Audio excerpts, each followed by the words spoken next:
Selamat pagi dan salam sehat bagi Bapak Ibu, saudara-saudari, dimanapun berada pada saat ini. Marilah sejenak kita mendengarkan firman Tuhan yang menjadi renungan harian kita pada hari ini.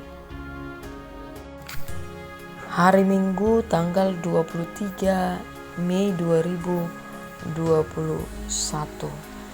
Kita memperingati hari Pentakosta pertama dengan topik minggu Roh Penghibur dan Kebenaran.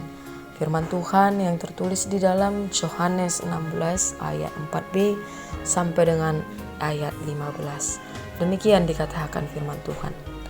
Hal ini telah kukatakan kepadamu dari semula, karena selama ini aku masih bersama-sama dengan kamu. Tetapi sekarang aku pergi kepada Dia yang telah mengutus aku.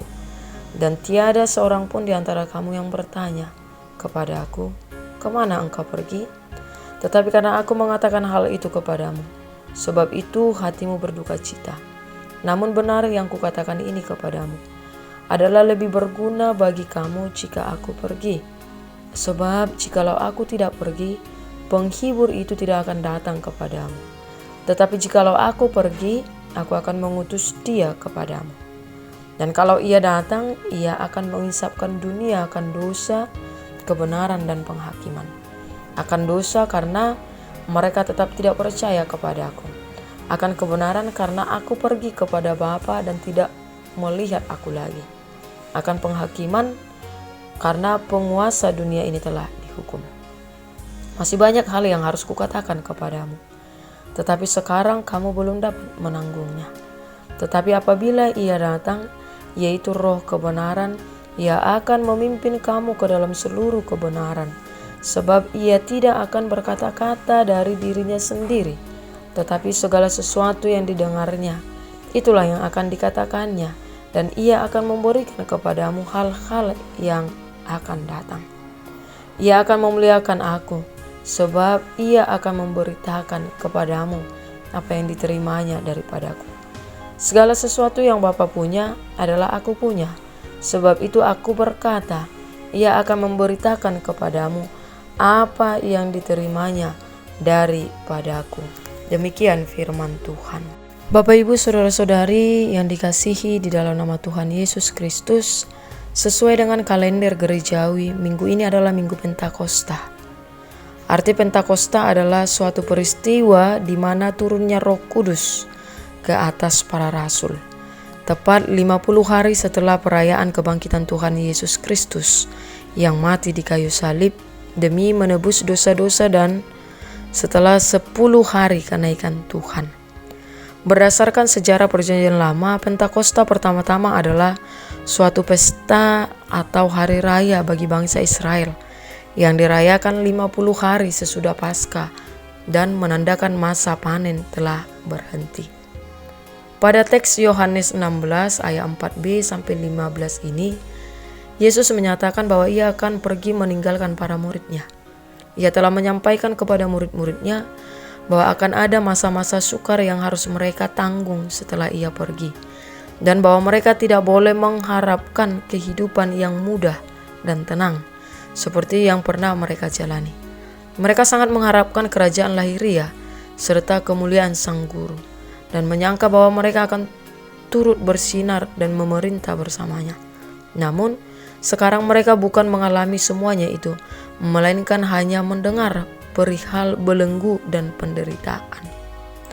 Dan ini membuat hati mereka penuh dengan duka cita. Tetapi Ia menjanjikan seorang penolong kepada umatnya.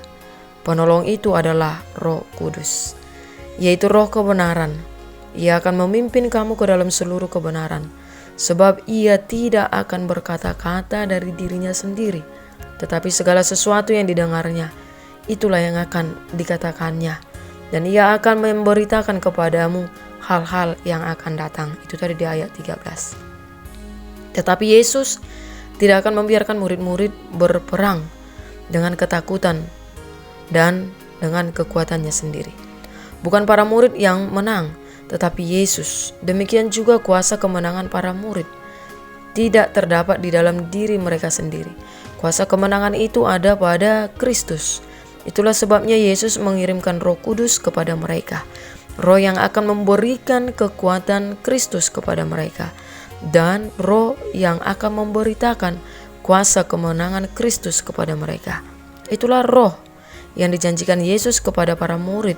Roh Kudus ini akan menjadi penghibur bagi para murid. Dialah yang akan mendampingi, membimbing, mengajar, menguatkan, memberikan sukacita dan damai sejahtera Kristus bagi para murid. Kuasa yang demikian besar diperlukan oleh para murid karena mereka harus berjuang melawan dunia ini. Perjuangan apakah yang dikerjakan oleh Allah dan akan dilanjutkan oleh para murid? Menegur dosa, menjalankan kebenaran, dan menyatakan hadirnya kerajaan Allah. Inilah 3 hal yang akan dikerjakan para murid dengan pimpinan Roh Kudus. Roh Kudus akan mengerjakan hal-hal ini melalui para murid. Mengapa kita harus hidup dipimpin oleh Roh Kudus? Jika kita hidup bersama dengan Roh Kudus, kita akan mendapatkan kemerdekaan dan kebebasan. Kebebasan untuk mengekspresikan pengagungan kita kepada Tuhan. Bebas untuk memuji Tuhan, bersorak-sorai, menyembah dan kebesaran Tuhan, dan kebebasan dari belenggu dosa. Untuk dapat hidup dalam pimpinan Roh Kudus, dalam diri kita harus ada penundukan diri, yaitu tunduk pada kehendak Tuhan. Bila Roh Kudus benar-benar tinggal di dalam diri kita, tidak ada kuasa apapun yang ada di dunia ini dapat menyentuh kita, karena kuasa Roh Kudus lebih besar dari semua kuasa yang ada di dunia ini. Bapak, Ibu, Saudara-saudari, Roh Kudus memimpin seseorang untuk mempermuliakan Kristus. Inilah kunci dari kepenuhan Roh Kudus yang sesungguhnya.